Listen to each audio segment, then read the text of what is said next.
আমরা সারা দেশে নানা প্রান্তের খবরাখবর জানছিলাম, বাজার দরের খবর জানবো। তার আগে একটু ইলিশের খবরও আমরা জেনে আসতে চাই। ইলিশের বাজার দর জানাতে চাঁদপুর বড় স্টেশন বাসঘাট থেকে সরাসরি যুক্ত হচ্ছেন সহকর্মী নজরুল ইসলাম আতিক।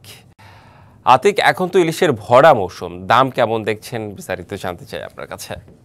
এই মৌসুমের এই সময়টাকে বলা হয় ইলিশের ভরা মৌসুম। তবে দামের বিষয়টি নিয়ে কিন্তু আমরা দেখতে পেয়েছি এখনো কিন্তু দাম কিন্তু ঊর্ধ্বগতি। মূলত এই সময়ে আমরা অন্যান্য বছর দেখেছি যে ইলিশের কিন্তু দাম একটু কমতে শুরু করে এবং সেটা সাধারণ ক্রেতাদের হাতে নাগালের মধ্যে চলে আসে। তবে ঠিক এই বছর দেখছি আমরা তার ভিন্ন চিত্র। মূলত যখন ইলিশ ছিল না তখনও যে মূল্যে দাম বিক্রি যে মূল্যে ইলিশ বিক্রি হয়েছে ঠিক এখনো কিন্তু একই ধরনের মূল্যে ইলিশ বিক্রি হচ্ছে। সেক্ষেত্রে কিন্তু আমরা দেখেছি যে ক্রেতাদের মধ্যে একটি মিশ্র প্রতিক্রিয়া তৈরি হয়েছে। মূলত আমি যদি বলি যে চাঁদপুর বড় স্টেশন মাঝঘাটে বিশেষ করে শুক্র ও শনিবার কিন্তু দেশের বিভিন্ন প্রান্ত থেকে ক্রেতারা ছুটে আসে এবং তাদের পছন্দের ইলিশের স্বাদ গ্রহণ করার জন্য এই ঘাটে আসেন। মূলত সেক্ষেত্রে কিন্তু ইলিশের দাম শুক্র এবং শনিবার কিছুটা বেশি থাকে। সেক্ষেত্রে ধারণা হচ্ছে যে আজকে ইলিশের দাম হয়তো কেজিতে 200 টাকা বাড়বে, তবে সেটা আরো কিছুদিন পরে নিশ্চিত হওয়া যাবে। তবে আমি একটু দামের বিষয় যদি জানিয়ে রাখি, চাঁদপুর বড় স্টেশন মাঝঘাটে মূলত এখনো প্রতি কেজি ইলিশ বিক্রি হচ্ছে 150 টাকা কেজি করে। আর যে 1 কেজি ওজনের ইলিশ নেই, আর 1 কেজি ওজনের যেগুলো একটু বেশি ওজন সেগুলো প্রায় 2800 থেকে 3000 এবং 800 থেকে 900 গ্রাম 800 থেকে 900 গ্রামের ইলিশগুলো বিক্রি হচ্ছে মূলত 1800 টাকা কেজি। আর আধা কেজি বিশেষ করে 500 গ্রামের ওজনের ইলিশগুলো বিক্রি হচ্ছে 1400 থেকে 1500 টাকা কেজি।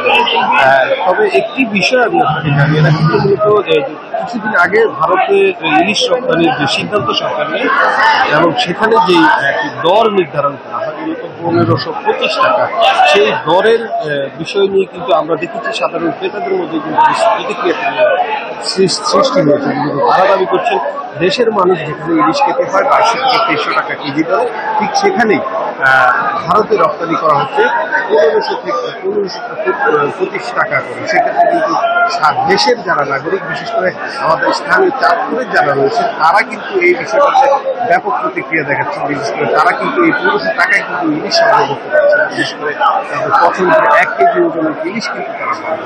1 কেজি ওজনের একটি ইলিশ সংগ্রহ করতে গেলেও তাদের ন্যূনতম 2000 টাকার অধিক। জি, আপনাকে ধন্যবাদ। ইলিশের দাম আসলে এত বেশি মধ্যবিত্তের নাগালের আসলে বাইরে চলে গিয়েছে বলা যায়। আমরা ইলিশের দাম শুনলাম, একটু চালের বাজারের খবরাখবর জানবো। চালের বাজারের খবর জানাতে নওগাঁ থেকে সরাসরি যুক্ত হচ্ছেন সহকর্মী একে সাজু। সাজু, আজকে চালের বাজারের দর কেমন বিস্তারিত জানতে চাই। বিভিন্ন চালের নিশ্চয়ই বিভিন্ন রকম দরদামের, জানাবেন আমাদের। খাদ্য উদ্বৃত্ত জেলা নওগাঁয় সব ধরনের চালে কেজিতে 2 থেকে 1 টাকা পর্যন্ত কমেছে। এটি কমার কারণ হিসেবে মিল মালিক এবং খুচরা ব্যবসায়ীরা বলছেন যে নতুন ধান বাজারে এসেছে। এছাড়াও সরকারি পর্যায়ে এবং বেসরকারি পর্যায়ে বিদেশ থেকে যে চাল আমদানি, এছাড়াও যে ওএমএস পর্যায়ে বা সরকারি যে চাল বিতরণ করা হচ্ছে, এই চাল বিতরণ করার কারণেই চালের বাজারে কিছুটা প্রভাব পড়েছে। আপনার প্রিয় কাপড়ের যত্নে এলো এনজাইম সমৃদ্ধ Arik silver wash detergent powder 500 গ্রাম মাত্র 70 টাকা। প্রিমার্ক। আর এর কারণেই কেজিতে 1 থেকে 2 টাকা পর্যন্ত কমেছে।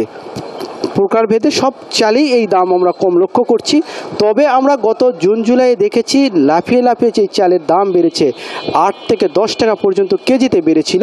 সেটি আসলে কমার কোনো আমরা চিত্র এখন পর্যন্ত চোখে পড়ে নাই বা কমছে না। এটি মিল মালিকরা বলছেন যে চাল যে উৎপাদন করতে, চাল তৈরি করতে যে খরচ পড়ছে, সেই খরচের বৃদ্ধির কারণেই তারা চালের দাম কমাতে পারছেন না। এছাড়াও মিল মালিক এবং খুচরা ব্যবসায়ীদের যে অভিযোগ, এটি হচ্ছে যে এই চাল বাজার বা চালের এই বড় মোকামটা এটা সিন্ডিকেটের হাতে দখলে চলে গেছে। যে আগে মিল মালিকদের দোষারোপ করা হতো বা অটো মিল মালিকদের দোষারোপ করা হতো বিশেষ করে, তারা এখনও আবার বুঝছেন যে কর্পোরেট ব্যবসায়ীদের, যে নওগাঁতে বেশ কিছু কর্পোরেট ব্যবসায়ীরা এই চালের বাজারটি দখল করে রেখেছেন।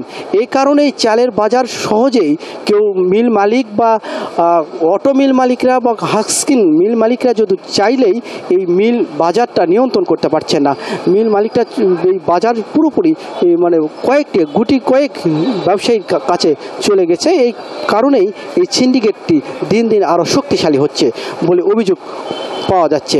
তবে আপনার কৃষকরা বলছেন যে অন্য কথা, কৃষকরা বলছেন যে ভরা মৌসুমে যখন চাল ধান বাজারে ওঠে তখন হঠাৎ করেই দাম কমিয়ে দেয়, ধানের দাম কমিয়ে দিয়ে দু এক টাকা চালের দাম কমে, আর ধান তাদের গোলা থেকে শেষ হলে এই দাম আবার বেড়ে যায়। তবে নওগাঁর চিত্র বরাবরই এমন। রেদওয়ান, জানতে পারলাম আপনার কাছে যে আসলে পারস্পরিক দোষারোপ সবসময়ই থাকে, এটা থেকে আসলে পরিত্রাণের উপায় কি সেটা আসলে বাজার ভালো মনিটরিং করলে তখন আসলে বোঝা যাবে।